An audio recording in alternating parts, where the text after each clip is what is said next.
नमस्कार दोस्तों, the news launcher में आपका स्वागत है। मैं हूं संतोष पाठक। देश के पूर्व प्रधानमंत्री मनमोहन सिंह के निधन के बाद देश के दो राजनीतिक दलों तेलुगु देशम पार्टी और जनता दल यूनाइटेड के तेवर अब बदलते हुए नजर आ रहे हैं। देश के पूर्व प्रधानमंत्री मनमोहन सिंह की अंत्येष्टि स्थल को लेकर, उनके समाधि स्थल को लेकर नरेंद्र मोदी की सरकार द्वारा जिस तरह का अनावश्यक विवाद पैदा किया गया, जिस तरह से मनमोहन सिंह की बेइज्जती की गई, उनका अपमान किया गया, उसके बाद चंद्रबाबू नायडू और नीतीश कुमार के तेवर अब बदलते हुए नजर आ रहे हैं। चंद्रबाबू नायडू और नीतीश कुमार दोनों नेताओं को समझ आ रहा है कि देश के पूर्व प्रधानमंत्री का जिस तरह से अपमान किया गया, देश के पूर्व प्रधानमंत्री के निधन के बाद उनके अंत्येष्टि के स्थल को लेकर, उनके सम्मान को लेकर, उनके समाधि स्थल को लेकर जिस तरह से उन्हें अपमानित किया गया, उन्हें बेइज्जत किया गया, उनका खामियाजा चंद्रबाबू नायडू और नीतीश कुमार की पार्टी को भी भुगतना पड़ेगा। क्योंकि इस देश के मध्यम वर्ग, उस मध्यम वर्ग जिनके सपनों को एक ऊंची उड़ान दी थी मनमोहन सिंह ने अपने वित्त मंत्री और प्रधानमंत्री के कार्यकाल में, वह मध्यम वर्ग इस बात को बखूबी जानता और समझता है कि नरेंद्र मोदी सरकार सिर्फ दो पहियों, दो खंभों पर टिकी हुई है। तेलुगु देशम पार्टी यानी चंद्रबाबू नायडू के 16 लोकसभा सांसदों के बल पर और जनता दल यूनाइटेड यानी नीतीश कुमार के 12 लोकसभा सांसदों के बल पर। चंद्रबाबू नायडू और नीतीश कुमार दोनों इस बात को बखूबी समझ चुके हैं कि अगर मध्यम वर्ग के दिलो दिमाग में ये बात बैठ गई कि वो सरकार, वो प्रधानमंत्री, वो नरेंद्र मोदी, जिन्होंने देश के पूर्व प्रधानमंत्री मनमोहन सिंह को अपमानित किया, उनके निधन के बाद भी उनको अंत्येष्टि स्थल निगम बोध घाट पे उनकी अंत्येष्टि करवाई गई, जिस तरह से उनके अंत्येष्टि के कार्यक्रम में किस तरह का भेदभाव किया गया, उनको अपमानित किया गया, उनके परिवार तक को जगह नहीं दी गई, उचित मान सम्मान नहीं दिया गया, तो फिर ये चीज कहीं ना कहीं चंद्रबाबू नायडू और नीतीश कुमार दोनों के लिए भारी पड़ सकती है। इसलिए मैं कह रहा हूं दोस्तों कि दोनों राजनीतिक दलों के तेवर बदलते हुए नजर आ रहे हैं। एक तरफ तेलुगु देशम पार्टी, यहां तक कि चंद्रबाबू नायडू के अपने बेटे, जो कि तेलुगु देशम पार्टी में उनके उत्तराधिकारी माने जाते हैं, वो उन मनमोहन सिंह को याद कर रहे हैं जिन्होंने उनके पिता यानी चंद्रबाबू नायडू, जो कि आज वर्तमान में आंध्र प्रदेश के मुख्यमंत्री हैं, उनकी जान बचाई थी, उनकी सुरक्षा व्यवस्था को बहाल किया था। राज्य की कांग्रेस सरकार के विरोध के बावजूद चंद्रबाबू नायडू को, जिनके जीवन पर एक बड़ा खतरा मंडरा रहा था, उनको मजबूत सुरक्षा व्यवस्था दी थी। तो वहीं दूसरी तरफ नीतीश कुमार की पार्टी याद कर रही है कि मनमोहन सिंह ने प्रधानमंत्री रहते हुए उनके राज्य यानी बिहार के लिए क्या-क्या किया था, बिहार को क्या-क्या दिया था। और इसलिए मैं कह रहा हूं कि मनमोहन सिंह के निधन के बाद उनके अंत्येष्टि के कार्यक्रम में जिस तरह से मोदी सरकार ने व्यवहार किया, उसके बाद चंद्रबाबू नायडू और नीतीश कुमार के तेवर क्या बदलते हुए नजर आ रहे हैं। नीतीश कुमार आज दिल्ली की धरती पर रहेंगे। नीतीश कुमार, बताया जा रहा है कि आज मनमोहन सिंह के परिवार से भी मुलाकात करेंगे। सबसे बड़ा सवाल तो यही उठेगा। हालांकि नीतीश कुमार जब मिलेंगे मनमोहन सिंह के परिवार से, तो मनमोहन सिंह की पत्नी हो या मनमोहन सिंह की बेटियां हो, वो अपनी जुबान से तो ये बात नहीं कहेंगी, लेकिन उनकी आंखें नीतीश कुमार से जरूर पूछेगी कि जिस मनमोहन सिंह को आपने श्रेय दिया बिहार के लिए अनगिनत कामों को करने का, उन मनमोहन सिंह के साथ आपकी मोदी सरकार ने, आपके समर्थन के बल पर टिकी मोदी सरकार ने इस तरह का सौतेला व्यवहार क्यों किया, उन्हें इस तरह से अपमानित और बेइज्जत क्यों किया गया, उनके निधन के बाद उनके अंत्येष्टि स्थल और अंत्येष्टि कार्यक्रम को लेकर इस तरह की कुव्यवस्था अव्यवस्था क्यों की गई, उनको अपमानित क्यों किया गया, उनके समाधि स्थल के लिए कोई जगह क्यों नहीं दी गई ताकि तमाम लोग उनकी अच्छी तरह से दर्शन कर सके। ये तमाम बातें उनकी आंखें नीतीश कुमार से जरूर पूछेगी। और नीतीश कुमार बाकी मसलों पर चुप्पी साधते हुए नजर आए, लेकिन इस मसले पर उन्हें बोलना पड़ेगा। भले ही वो दिल्ली में बोले या पटना में बोले, भले ही वो आज बोले या कल बोले, लेकिन तेलुगु देशम पार्टी ने एक तरह से बोलना शुरू कर दिया है। तेलुगु देशम पार्टी ने उस एहसान को याद किया है जो मनमोहन सिंह ने प्रधानमंत्री रहते हुए उनके सबसे बड़े नेता, उनके लोकप्रिय नेता और आंध्र प्रदेश के वर्तमान मुख्यमंत्री चंद्रबाबू नायडू की जान बचाने के लिए किया था। और इस एहसान को तेलुगु देशम पार्टी के किसी साधारण नेता ने स्वीकार नहीं किया है दोस्तों। इस एहसान को स्वीकार किया है नारा लोकेश। नारा लोकेश तेलुगु देशम पार्टी के राष्ट्रीय महासचिव है। तेलुगु देशम पार्टी के मुखिया और आंध्र प्रदेश के मुख्यमंत्री चंद्रबाबू नायडू के बेटे हैं, विधायक है आंध्र प्रदेश के, और साथ ही साथ वो चंद्रबाबू नायडू की सरकार में मंत्री भी हैं। नारा लोकेश का उन शब्दों में भावभीनी श्रद्धांजलि देना मनमोहन सिंह को ये बता रहा है कि तेलुगु देशम पार्टी को मोदी सरकार द्वारा मनमोहन सिंह के साथ किया गया व्यवहार बिल्कुल भी रास नहीं आया है। नारा लोकेश ने क्या लिखा है, अगर आप उसको पढ़ेंगे तो निश्चित तौर पर आप भी अचंभे में रह जाएंगे और आपको देश के पूर्व प्रधानमंत्री मनमोहन सिंह की एक और सबसे बड़ी अच्छाई देखने को मिलेगी। आप देखिए स्क्रीन पर नारा लोकेश ने क्या पोस्ट किया मनमोहन सिंह को श्रद्धांजलि देते हुए। नारा लोकेश लिख रहे हैं, As India mourns the passing of former Prime Minister Dr. Manmohan Singh, I am reminded of his large heartedness and graciousness towards our family. The year 2004 was a particularly difficult time for us. Our leader, Mr. Chandrababu Naidu, had recently recovered from an attempt on his life after a dangerous bomb blast by Naxal near Tirupati. And the Chandrababu Naidu, यानी Telugu Desam party का आगे जिक्र कर रहे हैं, had just lost the 2004 elections. वो जिक्र कर रहे हैं 2004 का, जब चंद्रबाबू नायडू की पार्टी यानी तेलुगु देशम पार्टी विधानसभा का चुनाव एक तरह से हार गई थी। वो चुनाव बुरी तरह से हार गई थी और वो जिक्र इसका भी कर रहे हैं कि उस समय चंद्रबाबू नायडू पर एक बहुत बड़ा प्राणघाती हमला किया गया था और उस हमले में बाल बाल किसी तरह से बच पाए थे चंद्रबाबू नायडू। लेकिन उसके बावजूद उस क्रूशियल टाइम पे the new state government had move to reduce security cover to mister Chandrababu Naidu garu. यानी उस समय जो नई सरकार बनी थी, वाईएसआर की सरकार बनी थी, कांग्रेस की सरकार बनी थी, तेलुगु देशम पार्टी को सत्ता से बाहर निकालकर वो सरकार चुनाव में जीत कर आई थी, सत्ता में आई थी। और कांग्रेस की राज्य सरकार, जो उस समय वाईएसआर मुख्यमंत्री हुआ करते थे, वाईएस राजशेखर, उन्होंने चंद्रबाबू नायडू का जो सुरक्षा कवर था, जो सुरक्षा व्यवस्था थी, वो घटा दी थी, ये जानते हुए भी कि उनके ऊपर एक बड़ा हमला हुआ था और उनकी जान खतरे में थी, उनके ऊपर कभी भी बड़ा दूसरा हमला हो सकता था। लेकिन कांग्रेस की राज्य सरकार ने सुरक्षा व्यवस्था को एक तरह से कम करने का फैसला कर लिया था।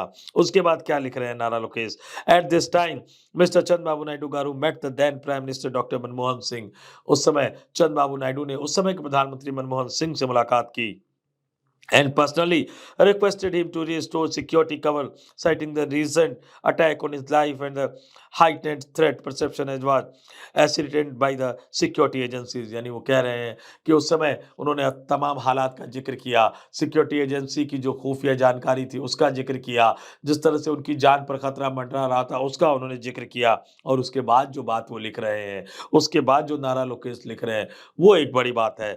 Regardless of the fact that we were from an opposition party, Dr. Manmohan Singh immediately said that Mr. Chandrababu Naidu Garu is important to the nation। Manmohan Singh ने कहा कि चंद्रबाबू नायडू हमारे लिए बहुत ही महत्वपूर्ण है और and against the wishes of the then state government gave instruction to restore full security led by NSG commando to Mr. Chandrababu Naidu. यानी उस समय जो राज्य सरकार थी, कांग्रेस की राज्य सरकार थी, ताकतवर मुख्यमंत्री माने जाते थे वाईएसआर, जिनके गांधी परिवार से, सोनिया गांधी से बहुत करीबी रिश्ते हुआ करते थे। लेकिन उन तमाम बातों को दरकिनार कर, राज्य सरकार के फैसले को दरकिनार कर, प्रधानमंत्री, उस समय के प्रधानमंत्री मनमोहन सिंह ने चंद्रबाबू नायडू को पूरी सुरक्षा कवर देने का आदेश दिया एनएसजी कमांडो के साथ। और आगे उन्होंने क्या लिखा, in fact he specially told mister Chandrababu Naidu, यानी उन्होंने चंद्रबाबू नायडू को विशेष तौर पर बताया that by the time you go back to the Hyderabad, जब तक आप हैदराबाद पहुंचेंगे, NSG security cover will be ready for you. NSG का जो सिक्योरिटी कवर होगा वो आपके लिए तैयार होगा, यानी एनएसजी कमांडो का जो सुरक्षा दस्ता होगा उसकी सुरक्षा आपके लिए तैयार होगी, आपकी सुरक्षा पूरी की जाएगी, आपको सुरक्षा मिल जाएगी। Doctor Manmohan Singh was a rare statesman and as a family we owe him personally for his large heart। farewell sir, you will be missed। शब्दों से अंदाजा लगाइए कि कितनी गहरी श्रद्धा के साथ चंद्रबाबू नायडू के बेटे देश के पूर्व प्रधानमंत्री मनमोहन सिंह को श्रद्धांजलि दे रहे हैं। अब आप सोचिए कि जिन मनमोहन सिंह ने चंद्रबाबू नायडू की जीवन को बचाने के लिए, चंद्रबाबू नायडू की जान की रक्षा करने के लिए इतना कुछ किया, एक मीटिंग में किया, विपक्षी दल के नेता होने के बावजूद किया, अपने ही मुख्यमंत्री, अपने ही राज्य सरकार के मुख्यमंत्री सोनिया गांधी के करीबी मुख्यमंत्री की इच्छा को दरकिनार कर के वो मनमोहन सिंह किस तरह की शख्सियत हुआ करते होंगे। और चंद्रबाबू नायडू के बेटे जिस तरह से उन्हें याद कर रहे हैं, उन्हें श्रद्धांजलि दे रहे हैं, क्या चंद्रबाबू नायडू लंबे समय तक उस मोदी सरकार को समर्थन दे पाएंगे जिस मोदी सरकार ने उन्हीं मनमोहन सिंह को अपमानित किया, बेइज्जत किया, उनके परिवार को अपमानित किया? ये तमाम सवाल पूछे जा रहे हैं, सोशल मीडिया पर लगातार पूछे जा रहे हैं, बार बार इस सवाल को उठाया जा रहा है। और ये इसलिए उठाया जा रहा है क्योंकि ये जो नरेंद्र मोदी की सरकार है, अल्पमत की सरकार है, चंद्रबाबू नायडू और नीतीश कुमार के समर्थन पर टिकी हुई सरकार है। अब जिक्र जरा नीतीश कुमार का कर लेते हैं। रूठने मनाने के खेल के बीच, खेला करने और खेला नहीं करने के चर्चाओं के बीच, पलटने या नहीं पलटने की अफवाहों या यूं कहा जाए कि खबरों के बीच नीतीश कुमार की पार्टी जनता दल यूनाइटेड ने भी पूर्व प्रधानमंत्री मनमोहन सिंह को अपने शब्दों में श्रद्धांजलि दी। जो नीतीश कुमार क्रेडिट लेने के लिए सबसे आगे रहा करते हैं, उनकी पार्टी नीतीश कुमार के निर्देश पर उनकी पार्टी जनता दल यूनाइटेड ने अपने ऑफिशियल एक्स हैंडल से मनमोहन सिंह के प्रधानमंत्री कार्यकाल में, मनमोहन सिंह के प्रधानमंत्रित्व के कार्यकाल में बिहार को दी गई सौगातों का जिक्र किया, बिहार को दिए गए तोहफों का जिक्र किया और पूर्व प्रधानमंत्री मनमोहन सिंह को अपनी श्रद्धांजलि दी, उनको याद किया। ये बदले हुए तेवर है और ये बदले हुए तेवर ये बता रहे हैं कि कुछ होने वाला है, कुछ हो सकता है। जनता ये मांग करने लगी है, देश का मध्यम वर्ग उठकर ये कहने लगा है कि जिस मनमोहन सिंह ने हमारे सपनों को ऊंची उड़ान दी थी, जिस मनमोहन सिंह ने हमारे पंख खोलने का काम किया था, उदारीकरण और सुधारीकरण का एक नया दौर इस देश में लाकर, उस मनमोहन सिंह के अपमान को चंद्रबाबू नायडू जी, नीतीश कुमार जी, आप कैसे बर्दाश्त कर सकते हैं? आंध्र प्रदेश का मतदाता चंद्रबाबू नायडू से पूछ रहा है, बिहार का मतदाता नीतीश कुमार से पूछ रहा है और पूरे देश भर में भी मतदाताओं का एक ऐसा समूह है जो इन दोनों नेताओं से ये सवाल पूछ रहा है। अब आपको दिखाते हैं जनता दल यूनाइटेड ने देश के पूर्व प्रधानमंत्री मनमोहन सिंह को कैसे याद किया था उनके निधन के बाद। इस स्क्रीन पर मैं आपको सबसे पहले जनता दल यूनाइटेड का वो ऑफिशियल पोस्ट दिखा रहा हूं जिस पे लिखा गया है, बिहार के कल्याण के लिए डॉक्टर मनमोहन सिंह जी के उल्लेखनीय कार्यों के लिए बिहार की जनता सदैव कृतज्ञ रहेगी। तो जब बिहार की जनता सदैव कृतज्ञ रहेगी, ये नीतीश कुमार की पार्टी जनता दल यूनाइटेड कह रही है, तो क्या बिहार की जनता उनसे ये सवाल नहीं पूछेगी कि आप मनमोहन सिंह को अपमानित करने वाले सरकार को समर्थन कब तक देते रहेंगे? क्योंकि आपके समर्थन की बैसाखी पर ही तो नरेंद्र मोदी की सरकार टिकी हुई है। अब इस वीडियो में जो ट्वीट किया गया था जनता दल यूनाइटेड की तरफ से, वो भी मैं आपको एक एक करके बताऊंगा। आपको स्क्रीन पर वो वीडियो दिखाता हूं और बताता हुआ भी चलूंगा कि उसमें कौन कौन से कामों को जनता दल यूनाइटेड ने, नीतीश कुमार की पार्टी जेडीयू ने, बिहार की सत्तारूढ़ पार्टी जेडीयू ने गिनाया है। बिहार के लिए पूर्व मुख्यमंत्री डॉक्टर मनमोहन सिंह जी के द्वारा किए गए कार्यों के वीडियो के जरिए ये श्रद्धांजलि दी गई है।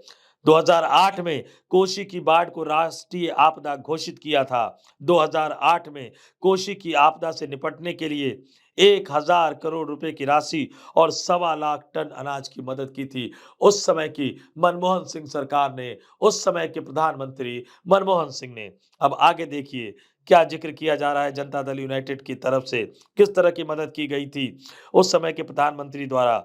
डॉक्टर मनमोहन सिंह जी के प्रधानमंत्रित्व काल में 2010 में नालंदा विश्वविद्यालय अधिनियम पारित किया गया। बिहार के प्राचीन गौरव को लौटाने में ये अधिनियम, ये विधेयक बहुत ज्यादा महत्वपूर्ण था, नालंदा विश्वविद्यालय से जुड़ा हुआ। और बाकायदा इस वीडियो में वो वीडियो भी दिखाए जा रहे हैं, उस भवन के, उस विश्वविद्यालय के भवन की बिल्डिंग की फोटो दिखाई जा रही है, उसके वीडियो को दिखाया जा रहा है। और अगला, दक्षिण बिहार केंद्रीय विश्वविद्यालय की स्थापना, ये भी देश की पूर्व सरकार मनमोहन सिंह के कार्यकाल में हुई थी। उस समय भी मनमोहन सिंह देश के प्रधानमंत्री थे। ये बिहार को लेकर जो उन्होंने काम किए, उन कामों को बिहार की सत्तारूढ़ पार्टी नीतीश कुमार की पार्टी गिनवा रही है। आगे आप और देखेंगे कि किस तरह से अन्य कामों का जिक्र जेडीयू ने अपने वीडियो में किया है। डॉक्टर मनमोहन सिंह जी के प्रधानमंत्रित्व काल में अलीगढ़ मुस्लिम विश्वविद्यालय की शाखा भी बिहार में खुली। ये भी एक उपलब्धि थी मनमोहन सिंह की सरकार की, जो उन्होंने बिहार के लिए किया था। अलीगढ़ मुस्लिम विश्वविद्यालय की शाखा को, एक ब्रांच को बिहार में खोलने का काम किया था। और इसके बाद भी कई अन्य तरह की उपलब्धियों का जिक्र, कई अन्य तरह की मदद का जिक्र किया गया जनता दल यूनाइटेड के नेताओं द्वारा, जनता दल यूनाइटेड यानी बिहार की सत्तारूढ़ पार्टी के नेताओं द्वारा।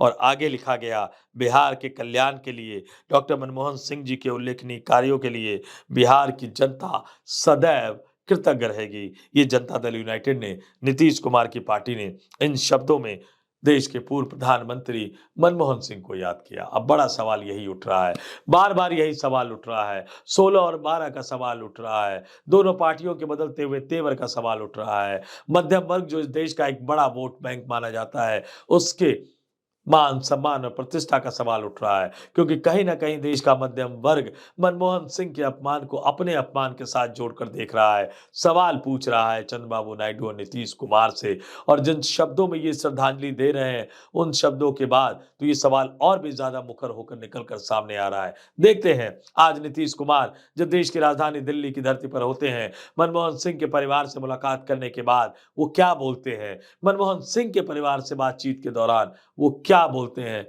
क्योंकि इन तमाम चीजों से देश की राजनीति का भविष्य का खाका तैयार होगा। फिलहाल दबाव तो बढ़ गया है, तेवर भी इनके बदलते हुए नजर आ रहे हैं। फैसला कब होगा, इस पर सबकी आंखें, सबकी निगाहें लगी हुई है। देश की तमाम राजनीतिक हलचलों को इसी तरह से हम आपके पास लाते रहेंगे। फिलहाल इस वीडियो में हमें दीजिए इजाजत, और जाते जाते फिर कहूंगा, देखते रहिए द न्यूज लॉन्चर। नमस्कार।